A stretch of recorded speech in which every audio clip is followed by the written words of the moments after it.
The book is hot, it's trending, and I wish I bought it. Let's get into it. I don't know how I missed this comic fam. We're here to discuss the trending comics of the week to keep you informed, and our Overstreet price guide advisor, Russ will hit you with number 10. Some books take years to make the trending list, and some happen immediately, like this one. Number 10 on the list, Nightwing number 100. We are talking about the 1 in 100 Dan Mora foil variant, which is going for $130 average and a high sale of $180. I haven't seen this cover yet. I don't really need to, honestly, because it's Nightwing. It's Nightwing. It's been like maybe the single best comic book since Tom Taylor took it over right after Future State. It's almost been 2 years now. An amazing run that should be on your pull list, and not the only variant from this particular issue that got the foil treatment. There is a 1 in 150. Wait for it.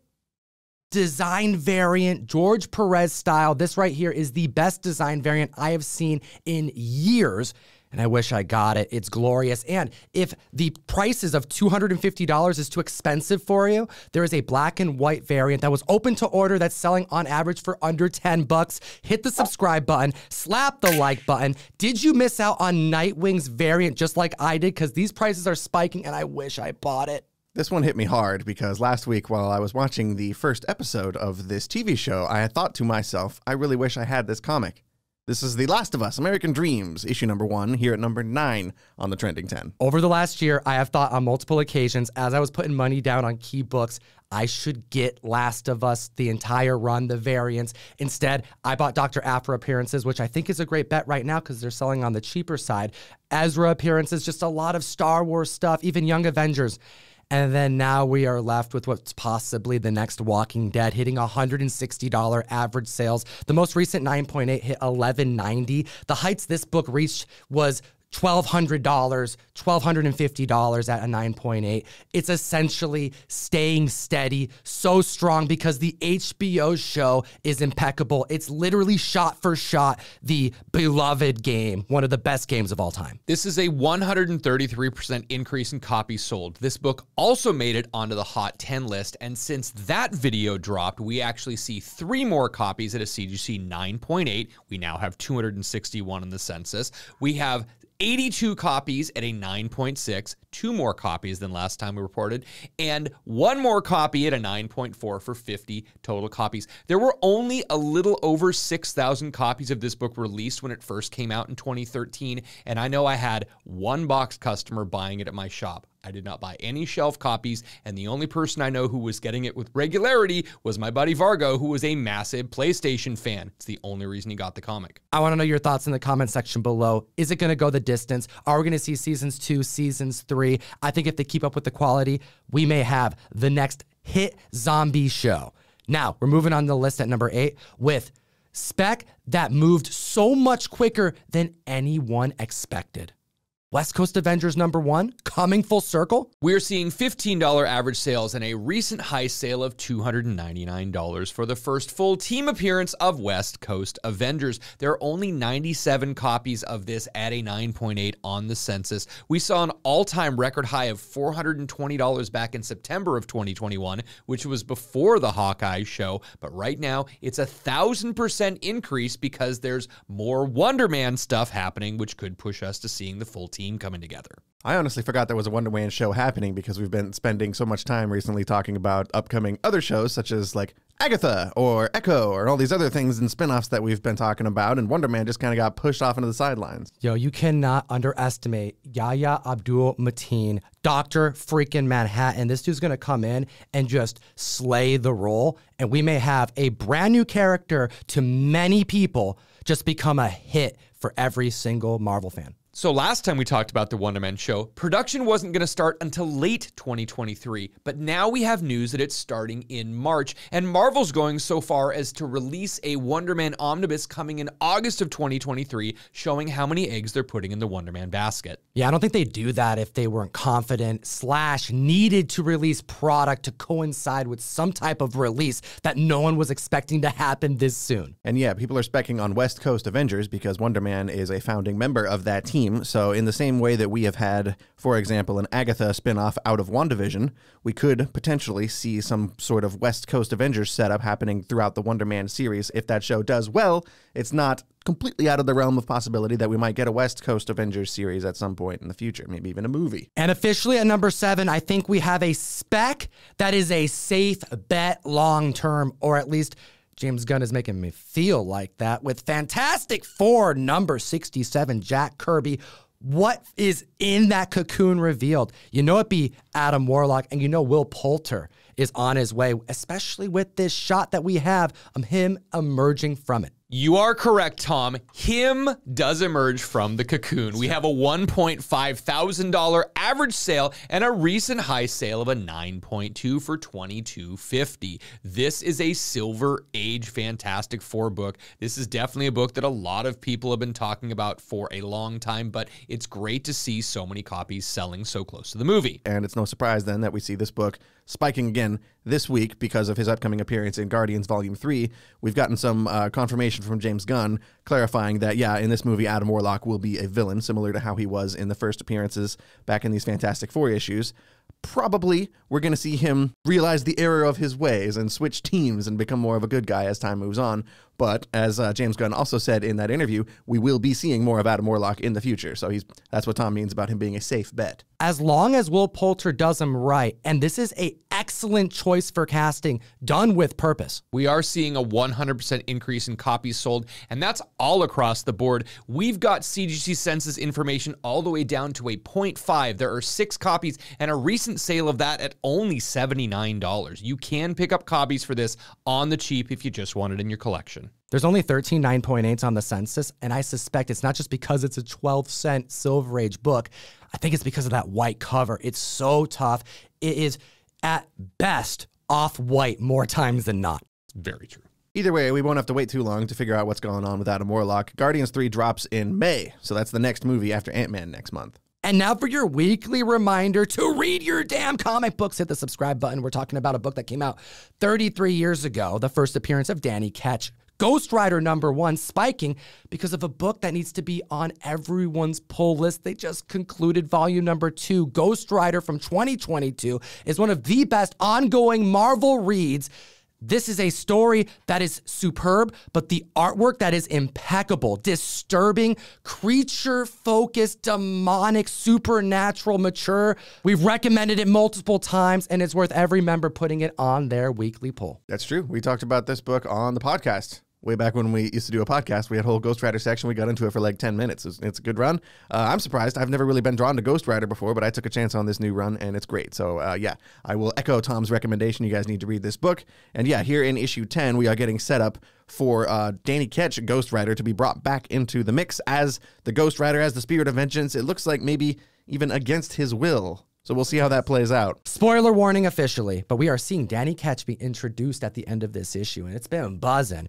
And it looks like we have almost a Winter Soldier vibe. He is getting ejected with something, and I think it's the Hellfire. So this book from 33 years ago is selling for $30 average sales, and we're seeing recent 9.8 sales for $325. Be on the lookout for that newsstand, which is commanding a premium. We had one sell for $450 in a 9.8. What's interesting is back on Agents of S.H.I.E.L.D., we had Ghost Rider on the screen already. The Robbie Reyes version of Ghost Rider, played by actor Gabriel Luna. Oh, hot damn. Who is now playing Joel's brother Tommy on the Last of Us series. And he's actually recently mentioned that he would be interested in coming back to the MCU. And I personally would be very interested in seeing Ghost Rider on screen in the MCU too. So let's make that a thing. Speaking of Ghost Rider, I know there's a first appearance sitting behind me, guys. I know that there is a first appearance of Moon Knight. I know there's a first appearance of Swamp Thing. All 3 of those are going to be given away on the best new place to buy and sell collectibles. It's called Whatnot. Come join me. And on January 30th, be there for this giveaway. Amazing Spider-Man 300. We have a newsstand, and it is a glorious looking copy. And I'm giving it away. Link in the description.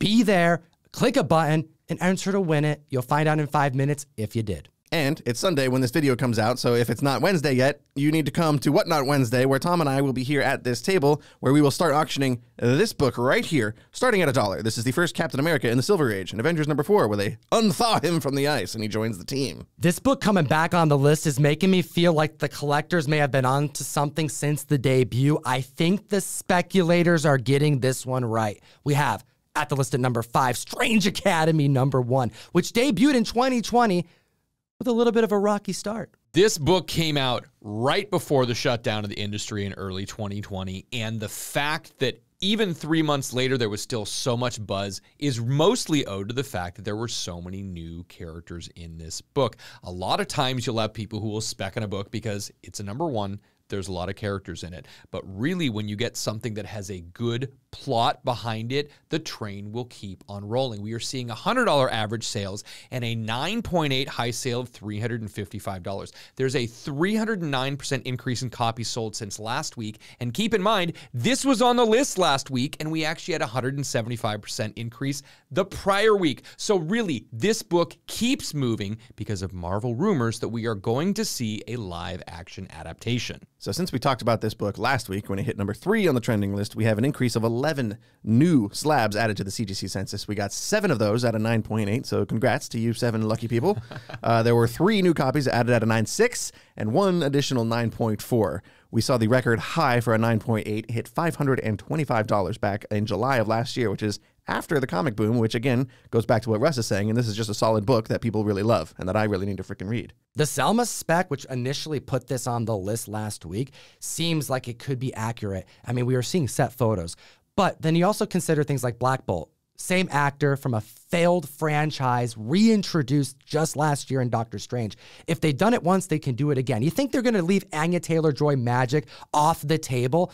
No, she is someone who was a teacher at Strange Academy. They can easily incorporate her in. Where do you think they're going to bring Man-Thing back? I mean, there's not a whole lot of shows that really fit the supernatural. Unless we're going to wait till the October, holiday season for Halloween, which I think we need to see more supernatural stuff spread out throughout the year. And you mentioned Multiverse of Madness, too. There's a few things at the end of that movie that make me think we might be looking at a Strange Academy project in the future. There was basically already a little magical school kind of at the end scene of that movie when everyone was training at Kamartaj. And you also have Clea showing up in the post-credits scene of Multiverse of Madness and taking Doctor Strange off to solve some other adventure somewhere else. So now there's a big void of magical ability users in the MCU. Plus, Benedict Cumberbatch has been playing Doctor Strange since like 2016, and he's been in like at least 6 Marvel projects since then, so he's got to be close to the end of his contract. Sorcerer, sorceress. I think of Wanda, who's also been in the MCU for a number of years and has to pass the torch to someone. Maybe it could be multiple magic users. Let me know in the comment section below. What do you think about this? Who do you want to see introduced into the MCU? And let's take a look at the next number on the list. But we're on to number 4 now. And do you think this person overpaid for this book? Mandalorian #1 coming in at number 4 on the list. $4 average sales, and someone actually paid $120 for a CGC 9.8. This is a lot for a very, very recent book. There's a ton of these on the census. There are 800 at a 9.8 and only 69 at a 9.6, which really means the collectors bought them off the rack and then sent them in to get them graded because they just wanted high-grade copies. If that person who spent $120 had been more patient, they might have been able to get a copy in the $50 to $60 range is what these are actually going for. Now, Mandalorian #1, this comic book, it's an 8-issue adaptation of basically the television series, and it's also an adaptation of a European printing of the series. So it's not even the real first appearance of Din Djarin, it's just the first American appearance and the first cameo of Grogu. This book came out in 2022, so it happened really quick. And I think it shows that members are hungry for keys they can associate with the hit show The Mandalorian. And with Pedro Pascal's just dynamite role after role, I mean, leading, we're going to bring it up again, Last of Us, that only makes The Mandalorian that much of a stronger bet. Yeah, that reminds me of that Boss Logic artwork he just posted right after the premiere of the Last of Us first episode.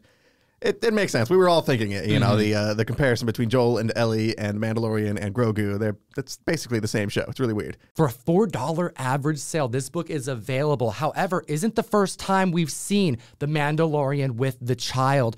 on a comic-sized item. I'll bring you to the anniversary issue of Darth Vader, issue number 20. We see the Mandalorian and child on cover, but only on the cover. I think that's the book to own personally. It's such a great cover on that book, and you have to keep in mind that that had a first printing and a second printing, which had like a Beskar colored border. It's a cool thing, but for the people that are really looking for first appearances, I also think the Darth Vader 20 is the one to go for. Personally, I'm a little disappointed that this Mandalorian series is just a retelling of the show. Issue 1 is just a retelling of episode 1. Same for issue 2 and issue 3 and so on and so on. So as I'm reading it, it's like, I know all this stuff. I've already read all this before. I want to see a new, fresh story featuring Mando and, more importantly, Grogu. That's what we all want. I'm just going to come out and say it. I think the James Gunn spec is officially getting out of hand. At the list at number 3, we have AllStar Superman number 1. I mean, hell, it was an animated movie at one point, but could it be a live action?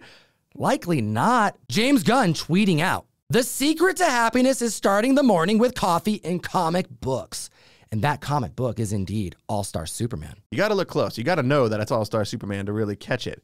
But we should look closer at this image here. Maybe there's other secrets too that we're just not picking up on. I'm kind of wondering, what type of coffee does James drink? Is it a decaf? It does look a little bit like there's like some type of cream in there. Maybe he has almond milk in there. But the really big thing is he's on a round table. I know exactly what you're thinking. Seriously. Alex Ross, JSA. Yes, JSA is on a round table. So maybe he's doing a JSA project. What's the first appearance of coffee in comic books? Maybe we should look into that too. Maybe James Gunn's going to make a movie about coffee. He's outside. He looks like he has a lot of land. Do you see where we're going with this comic, fam? I mean, I love this book. This is something that everyone needs to read. You know, this is a must Superman narrative that we all have to know. You know, you find out that he's dying and he's going on these like crazy quests and saving the world and fighting Lex Luthor.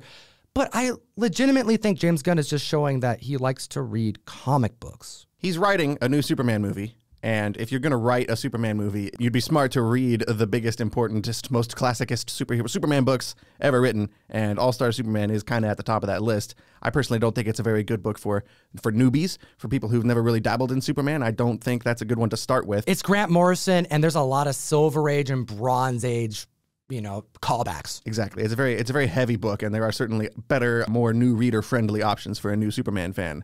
It is an affordable book, however. $3 average sales, $100 for a 9.8 at the end of last year. But because of how cheap it is and how strong of a Twitter account James Gunn has, we have an increase of copies sold of 483%. Great book to own, but go easy on James Gunn's spec. Everything he does doesn't mean go buy. I want to give a big shout out to one of my favorite members of the community, Noah's Amazing Reviews, who got his Wonder Woman Gold as well as his Something is Killing the Children, David Max, that we did as an exclusive, signed by the artist himself. Do us a solid and hashtag Key Collector Comics on your comic finds, especially if they make it on the trending list, so we can feature you on the show. You can find us on Instagram. We've also got this Omega Men 3 here that Sky Hulu Comics posted, so good job getting that book. And we're going to give a shout out to Sensational Comics, who is posting the book that I got the most requests for this week, World's Finest number 11, the Jack White variant. And I think collectors may have missed this. Key Collector Comics actually posted on their Instagram account back in November, "Hey guys, here's a comic with Jack White on the cover, and if you're a fan of this music, you should be paying attention." Well, Wednesday of this week, we had World's Finest Comics number 11, brand new comic this week, Jack White on the cover. It was an open to order comic, which means it was absolutely cover price. So my mind was blown when I started seeing these were going $20, $30, $40, $50. We are reporting a $35 average sale and a high sale multiple times of $100 for this book. People missed out, and all the signs were there. I know we talked about Paul McCartney a few weeks ago. Even before that, we were talking about the Joker as Santa Claus. These are books that were clearly solicited, and collectors just missed out because they're not paying attention to their catalogs. So Jack White of White Stripes fame was actually the influence for the official name of the Joker, which was revealed last year in Flashpoint Beyond number 5. I actually brought my whole run of that book and sold it on Whatnot recently on a stream with Tom. So yeah, follow us on there. You'll get some modern spec books from my collection at least. But yeah, in that issue of Flashpoint Beyond, we saw the Flashpoint universe of the Joker, who is Bruce Wayne's mother. It's a very long story, but she learns that the Joker's real name is Jack Oswald White, and she looks him up in this Flashpoint universe. And he's just a normal dude. He was a failed comedian who works as a janitor, who has a wife and a son, and a nice, sad little normal life. So that's the real name of the Joker, Jack Oswald White, named after Jack White, who's now doing this cover. It's definitely an interesting looking cover. Like, it doesn't really match what you find on the interior, which is a great comic book that also needs to be added to your pull list. And it's just another friendly reminder to go through your previews guide, because this was open to order. Anyone could have gotten it. You never know what books may pop. Hit the like, slap the subscribe button. Make sure to follow us on other social media platforms. We're on TikTok, we're on Twitter, we are on Facebook and Instagram, of course. And at the list at number 1, the number 1 trending book of the week came out of nowhere. The Serpent Society, villains with serpent types of powers and names. We're talking snakes. We're talking about Captain America 310 that debuted in 1985. This is a book we have not talked about for in a while. Captain America 310 is the first full appearance and the team appearance of Serpent Society, including many first appearances like Cottonmouth, Bushmaster, Diamondback, Asp, the Rattler, and we are also seeing appearances of characters that apparently had showed up somewhere if anyone was paying attention, like Death Adder, Princess Python, Black Mamba, Cobra, Anaconda, Constrictor, and Sidewinder. I just don't understand how there's this many snake-themed supervillains running around the Marvel Universe, and they all decide to team up and go after Captain America, of all people. They like to hiss. It doesn't make sense. Together, in unison. I'm sure. I can't wait to see this on screen. We're seeing $12 average sales for this book, with a high sale of a 9.6 going for $120 last week. The speculation is based off of unconfirmed rumors, so tread lightly, but if these prove to be correct, light spoilers for a production to begin at the same time as Wonder Man as soon as March. We have Isaiah Bradley, Joaquin Torres, Sam Wilson, Sabra, like so many heroes already slated. It makes sense that we're going to see probably a villainous team, but we already have a lot of villains slated for this very movie. We've been hearing a lot of news and updates and casting announcements for this movie recently. Yeah, Tom just mentioned Sabra, who I keep forgetting is even attached to this movie at all. We also have Tim Blake Nelson coming back from 2008's Incredible Hulk. He's going to become the leader in this movie. We also have Harrison Ford is now signed on to play Thunderbolt Ross in this movie as well. So it's already going to be pretty full of people. And it should be really, really fun because we all know Harrison Ford hates snakes. I hate snakes, Chuck! I hate them! That brings together the Thunderbolts as a connection to this movie. We're also hearing a lot of other rumors, although not confirmed as well, that seems so much more interesting than the Serpent Society. You know, things like tying the loose ends of like what's going on with that celestial that's just floating in the middle of the ocean, or at least is sunk in the middle of the ocean, and possible ties to adamantium, which brings in mutant spec as well. I want to know what the community thinks about the Serpent Society and the prices it's hitting in the comment section below. It's a 1,500% increase in copies sold on this low entry-level book. The market is moving muy rápido. We'll see you next week. Hit the like and subscribe, and as always, Geek responsibly. Enough said. Comic fam, look at this. Gargoyles #1, Johnny Desjardins. This book means so much to me as a 90s kid growing up every week watching this. Gargoyles. Shout out Dynamite for making this happen, is actually on its issue #2, and that's dropping this Wednesday. It was supposed to come out last week. I was just informed that there were, ooh, what's up, Butch? He likes Gargoyles too. Gargoyles 2 is coming out this Wednesday, along with Darkwing Duck #1. Great time to be a Dynamite fan, but also a 90s kid. So go check out those books at your nearest LCS and geek responsibly.